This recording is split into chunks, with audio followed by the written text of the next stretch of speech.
एक turning point रहा आज के मुकाबले में हर्षित, जिसकी चर्चाएं अब और जोर पकड़ रहे हैं, क्योंकि अजिंक्य रहाणे जो अच्छी पारी खेल रहे थे कोलकाता नाइट राइडर्स के कप्तान, लेकिन उन्होंने रिव्यू नहीं लिया अपना जब उनको आउट करार दिया गया, और बाद में जो सामने आया कि अगर वो रिव्यू ले लेते तो शायद उनका विकेट वो नहीं जाता, और वहीं से केकेआर के लिए लगभग मैच पलटता हुआ दिखाई दिया, क्योंकि आपने जैसे कहा कि रघुवंशी और रहाणे वहां पर बिल्कुल मैच पर पकड़ बनाए हुए रखे थे, और रहाणे का जैसे विकेट गिरा उसके बाद से मैच लगभग कोलकाता के हाथ से फिसलता हुआ दिखाई दिया। एक के बाद एक बैट्समैन पवेलियन वापस लौटते गए। क्या ये एक बहुत बड़ी गलती थी जिसकी वजह से केकेआर को आज का मुकाबला गंवाना पड़ा? जी, ज़रूर। अगर आप हाइंडसाइट पे देखेंगे तो ये मैं मानता हूँ उस मैच का टर्निंग पॉइंट था, बिकॉज़ अजिंक्य रहाणे के पास ऑप्शन था, आप रिव्यू कर सकते थे। 2-2 रिव्यू बचे हुए थे और टाइटल टारगेट को इतना बड़ा नहीं था। आप चाहते तो रिव्यू कर सकते थे। बहुत बार ऐसा देखा गया है कि अगर आप रिव्यू लेते हैं तो अंपायर्स कॉल में फिर भी रिव्यू वेस्ट नहीं होता।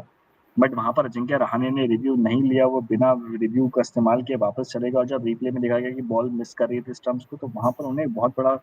मेरा सेटबैक था। और वहाँ से देखिए गेम जिस तरह से बदला, 62 पे 2 से लेकर फिर 95 पे टीम ऑल आउट हो गई। अगर मुझे लगता है अजिंक्य रहाणे वहाँ पर खड़े रहते तो शायद ये सिचुएशन नहीं आती, बिकॉज़ अजिंक्य रहाणे इस आईपीएल में अपनी बैटिंग से काफ़ी इम्प्रेस किए हैं। यू नो कल कोलकाता के लीडिंग रन स्कोरर हैं, और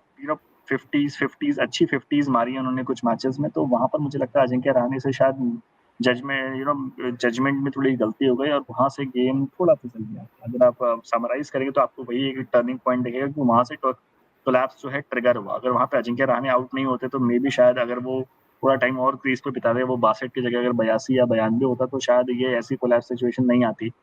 तो या ज़रूर मैं मानता हूँ कि अजिंक्य रहाणे से वहाँ थोड़ी-सी गलती हुई है, और आगे आने वाले मैचेज़ में ये अजिंक्य रहाणे के साथ-साथ बाकी सबके लिए भी सबक है कि अगर आपके पास बिल रिव्यू मौजूद है और टीम के आप बड़े प्लेयर हैं, तो आप लीजिए। भले ही आपको रिव्यू वेस्ट हो जाएगा, पर अगर आपका रिव्यू काम करेगा तो आप बच जाएँगे। बिल्कुल, मुझे लगता है कि अगर आज रिव्यू ले लेते तो जो आज हालत हुई है यहाँ पर कोलकाता नाइट राइडर्स की, इस तरीके से उनको मुकाबला गंवाना पड़ा है, वो चीज़ें आज कोलकाता नाइट राइडर्स के लिए बदली हुई दिखाई देती हैं, और कप्तान जो कि एक अच्छी लय में दिख रहे थे, 17 गेंदों में बना चुके थे, आज बहुत ज़्यादा बड़े स्ट्राइक रेट की ज़रूरत नहीं थी, तो यहाँ पर रहाणे के ऊपर ये भी प्रेशर नहीं था कि उनको अपना जो उनका नेचुरल गेम हमेशा से रहा है, इस तरीके से वो क्रिकेट खेलते हैं, उसी के साथ स्टिक करना था, कुछ अलग करने की कोशिश भी नहीं करनी थी, लेकिन वहाँ पर एलबीडब्ल्यू की अपील की, युजवेंद्र चहल ने अगर अपील कर देते तो यहाँ पर केकेआर के लिए शायद रिजल्ट बदला हुआ दिखाई देता। तो जो निराशा मैच के बाद, जो हताशा चंद्रकांत पंडित के चेहरों पर दिखाई दी, जो केकेआर के फैंस के चेहरे पर दिखाई दी, वो हताशा शायद पंजाब किंग्स के फैंस के चेहरों पर होती।